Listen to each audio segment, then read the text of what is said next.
So let's crack on it quickly. Please share the program and invite others to do so as well. So I'm going to read it again, and then we're going to close the broadcast. Mokibugwa, Beyakaro, Adekudaji, Akubi, Ojojo Sheri, Mokibubu Musulumi àti Christian, Mokibubawa Oníṣẹ̀ṣe, Ajuwashe, Lashedumare. Yoruba nation has come to stay. So what we are going to be reading is the good news under the discussion that we've done already, and we're just completing out of the week 17.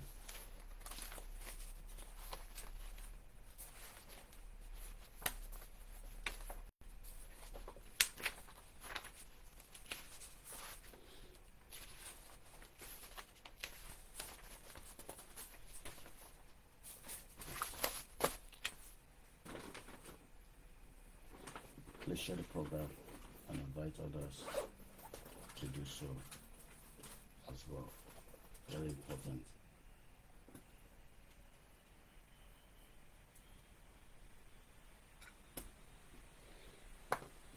All right, let's go. The Good News, Paths to Prosperity, Orílẹ̀-èdè Yoruba, by Professor Adebanji Akintoye. We shall kill corruption in our country. The most important reason why corruption has flourished so mightily, so bluntly, and so long in Nigeria is that Nigerians do not know what is happening in their government, do not know their right, do not have access, and commonly do not seek to have access to government information, even to information that the law makes open to all citizens. Public officials, elected and non-elected, are continually crooking up fraudulent government contracts as means of pulling out public money for sharing or diverting public money from its lawful part to part where it can be stolen and shared.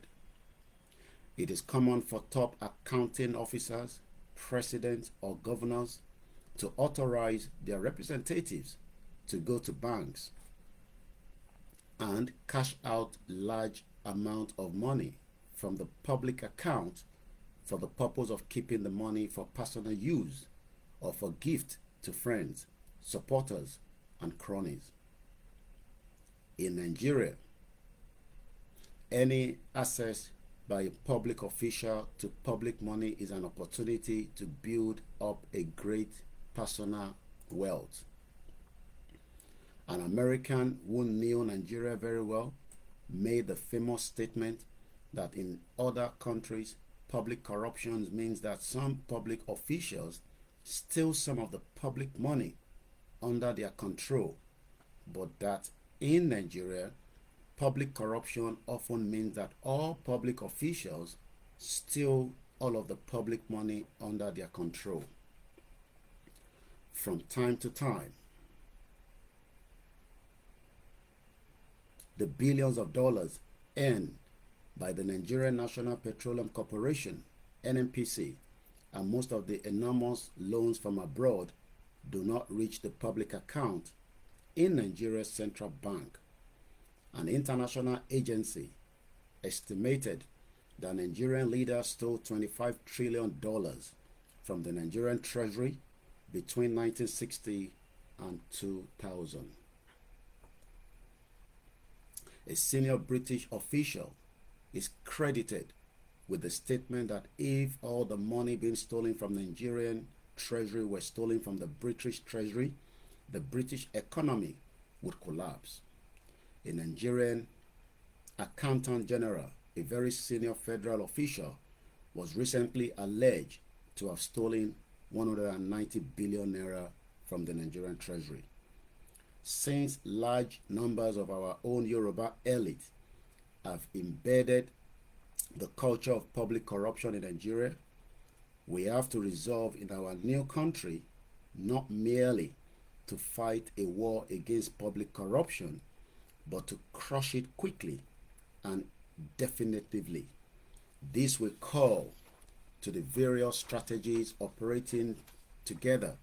First, public service rules will be made to establish absolutely the process of official handling of public money and the penalties for diverting from the rules. Secondly, laws will be made prescribing draconic penalties for even the smallest incident of public corruption. Under these laws, some kinds of act of public corruption will earn a life sentence or even a death penalty. Thirdly, government will establish a powerful and sustained public enlightenment campaign about all aspects of corruptions, the destructive power of corruption, the new initiative for the total crushing and elimination of corruption in our country, and the benefit to our country and all our citizens of the total elimination of corruption. Fourthly, laws will be made to empower citizens under carefully stated qualifications to receive license for establishing watchdog agencies that watch upon aspects of government activities with legal right to alert the public and the government about any suspected wrongdoing. These laws will also provide legal protection and some material reward for citizens who tell tale on public officials that do wrong. Fifthly, the government will popularize the fact that there are documents of government that ordinary members of the public have a right to have access to if they so desire. This means that if any member of the public comes to ask to see a document that they are legally entitled to see, the public officials shall help him to see it. At the bottom of these, that there shall be created a demarcation between documents that are open to the public and documents that are closed to the public. Finally, laws will be made that will demand that all meetings of government and government agency at all levels of government shall be held in full view of the public, with the exemption of necessarily confidential meetings like interviews or personal for jobs or contracts. Holding meetings in full public views means that notice of meetings shall be posted in a public place, such as notice boards in the department or notice boards in a wider public place or in the local media.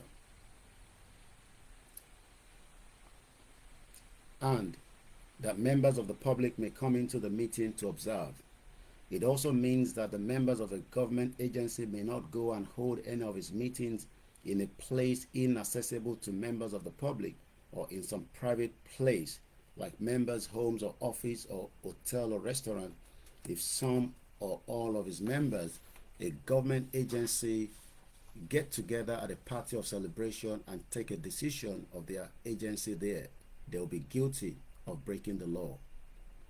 A state in the United States of America made this kind of law, and the people of the state gave it the name Government in the Sunshine Law, or the law of the government in the open sunshine. Members of the local government council in that state privately got together and took a decision of their local government council during a member's birthday party at the member's home. Someone alerted the police, and the council were arrested and charged with breaking the law. The principle behind all this is that power and government belong to the people, and the people should know and must not be prevented from knowing what is happening in their government. That is the kind of character that our country would have.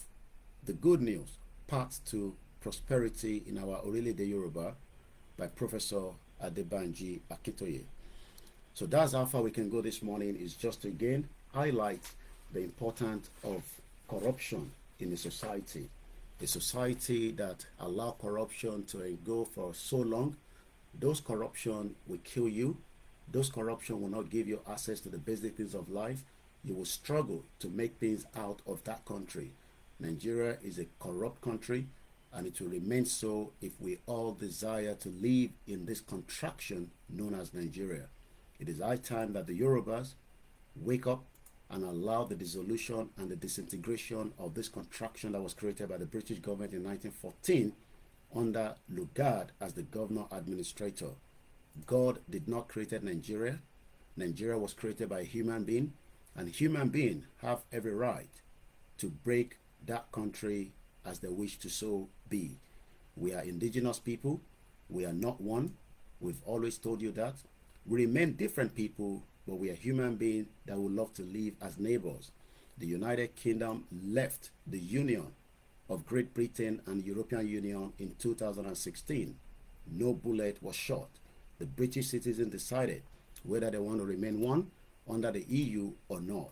They were given the referendum to do so, and they were able to exit that union in 2016. It is high time that the Nigerian government allow the indigenous people to decide whether they want to stay together or not. You cannot force people that doesn't want to be together. It will create a lot of problem. And this is the reason why we again continue to engage and tell the international community, for the purpose of peace, that Nigeria should be allowed to dissolve without going through the same situation like Yugoslavia. Soviet Union breakaway, the world did not come to an end. Nigeria will finally dissolve. Everybody will go back to their tentacle. But the politician doesn't want out because they are very corrupt. They are criminals. You can name them: Yaya Bello, Fayoshe, Fayemi, and the rest of them. All these individuals and many such do not want the breakup of Nigeria. They are all criminals. They know that the breakup of Nigeria means that we can hold them accountable as people that they are governing. But right now, none of your politicians will allow you the room to engage. You will not get the right to freedom of information in Nigeria. Information will continue to be kept. And that is why Ogun State former governors were able to sold the state to a Chinese firm that ended up becoming a mess, that the presidential jet were all seized around the world. Once again, for the benefit of peace, Yoruba people, corruption will kill you in Nigeria should we continue to be in Nigeria. Let me say this again. There is no amount of your effort to fix Nigeria. Nigeria cannot be fixed. The foundation was faulty. The amalgamation under the British was a fraud. And it is high time that we now say enough is enough. The Yoruba, the Biafra, the Arewa all should go differently. That will not mean that we cannot engage and we cannot have cordial relationship as countries. In the United Kingdom, we have multiple countries. We have the England, we have Wales, we also have what we call Northern Republic. We also have, Scotland. Each one of them have their own different ways of operating. Let me give you just some of the headline before we close the broadcast in 2 minutes. 2023 corruption perception, explore the result. Some of the countries. Nigeria raised 5 places in 2023 corruption perception index. This is coming from the Punch newspaper. You can verify on the 30th of January 2024. And just to read quickly, Nigeria has now ranked 145 out of 180 countries in the world that scored 25 out of 100 points in recently launched 2023 Corruption Perception Index, published by the Transparency International Nigeria. This representative is a rise of 5 places above its previous ranking in 2022, where Nigeria was placed at 150 out of 180 countries and scored 24 out of 100 points. The CPI score indicates the perceived level of public sector corruption on a scale of 0, representing highly corrupt, to 100, representing least corrupt perception. Nigeria had its lowest CPI score in 1996, scoring 6.90, and its highest level being 28 in 2016. In the first year of President Muhammadu Buhari administration, speaking during the official launch of the CPI in Abuja on Tuesday, the Executive Director of the Civil Society Legislative Advocacy Center, Ibrahim Musa Rasajani, said the scores show that Nigeria still had a lot of work to do at the national and regional level, noting that the country's score was below the sub-Saharan African average of 33 points. The index reveals that Nigeria scored 25 out of 100 points in 2023. That's all I can give this morning. Have a very good morning. and enjoy the rest of the day. Koikimedia, bringing the world closer to your doorstep. Bye for now.